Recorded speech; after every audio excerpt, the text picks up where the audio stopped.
खाना चाहे जितना ही बेकार क्यों ना हो, हम ऐसी तारीफें करते हैं, ऐसी तारीफें करते हैं। देखने वाला ये समझता है कि वो कोई आउट ऑफ द वर्ल्ड चीज खा रहे हैं। लेकिन जब मटन को तोड़ने की कोशिश की तो उसने साफ इनकार कर दिया। आप दिल में उस फूड ब्लॉगर को कोसने के सिवा और कुछ नहीं कर सकते। फूड ब्लॉगर्स की वीडियोस देखकर लगता है कि हम खाने की नहीं, नेशनल जियोग्राफी की कोई डॉक्यूमेंट्री देख रहे हैं। हर बार खाना सामने आने पे व्लॉगर्स हैरत का ऐसे इजहार करते हैं जैसे नेट जियो वाले किसी मगरमच्छ को देखकर कहते हैं, देखो इसका आकार कितना बड़ा है। आपको क्या लगता है ये जो हम कैमरे के सामने आकर जोर जोर से चीखते हैं, खाने को देखें अजीब अजीब सी हरकतें करते हैं, तो क्या हम पागल हैं? नहीं, बल्कि हम पागल बना रहे होते हैं। अगर हम ऐसा ना करें तो हमारी ऑडियंस की एक्साइटमेंट कैसे बढ़ेगी, वो हम पे भरोसा कैसे करेंगे? इसलिए हम इतनी ज्यादा ओवर एक्टिंग करते हैं ताकि लोगों को लगे खाने में वाकई कोई बात है।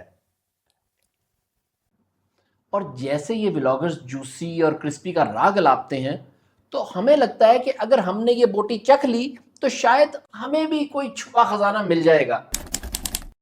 मेरे फेवरेट फूड ब्लॉगर एक रेस्टोरेंट की ऐसी स्टोरीज लगाई कि मैं तो पागल ही हो गई। घर वालों की मिन्नतें कर करके उन्हें वहां जाने के लिए मनाया।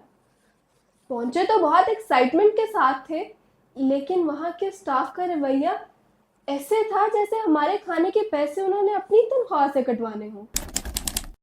एक सक्सेसफुल रेस्टोरेंट का खाने की क्वालिटी और सर्विस से कोई ताल्लुक नहीं है।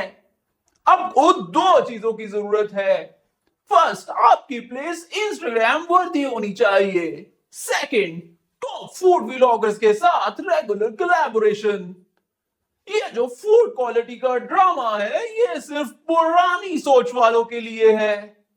मेरे रेस्टोरेंट में जिस मर्जी एंगल से पिक्चर लो, जबरदस्त आती है। इसीलिए तो व्लॉगर्स इसे बेस्ट प्लेस इन टाउन कहते हैं।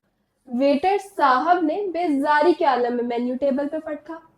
खैर, मैंने अपने फूड व्लॉगर पे कॉन्फिडेंस शो किया और उनका मशहूरे जमाना मटन टेंडर ऑर्डर कर दिया।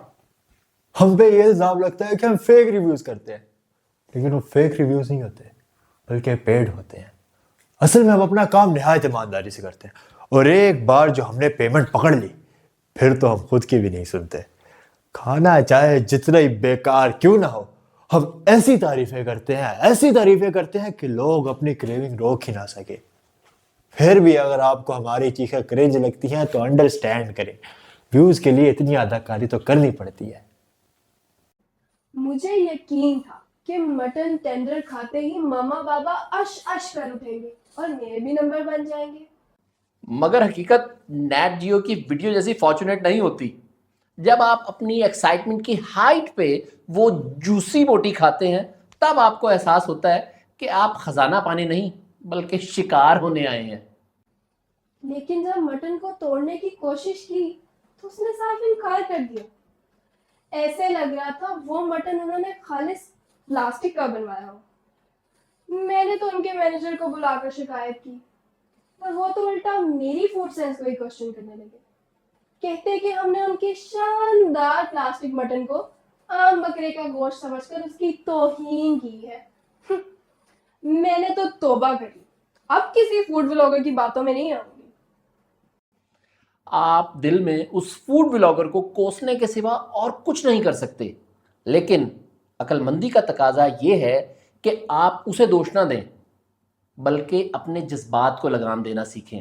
जो कभी टेंडर मीट के नारे पे बेकाबू हो जाते हैं तो कभी 200 की बचत डील के लिए 2000 का फ्यूल लगवा देते हैं। मेरे पास इतना टाइम नहीं होता कि बार बार फूड क्वालिटी चेक करता फिरूं। जरूरत भी क्या है, हम अपनी वाइब पे इन्वेस्ट करते हैं, बाकी का काम व्लॉगर्स कर रहे हैं। उनकी रेंज ऑफ इमोशंस इतनी वास्ट है कि हर देखने वाला ये समझता है कि वो कोई आउट ऑफ द वर्ल्ड चीज खा रहे हैं। और उनका फेक हाइप क्रिएट करने का टैलेंट इतना कमाल है कि जॉनी डेप भी ऐसी एक्टिंग नहीं कर सकता। मैं अपनी कामयाबी का पूरा क्रेडिट फूड व्लॉगर्स को दूंगा।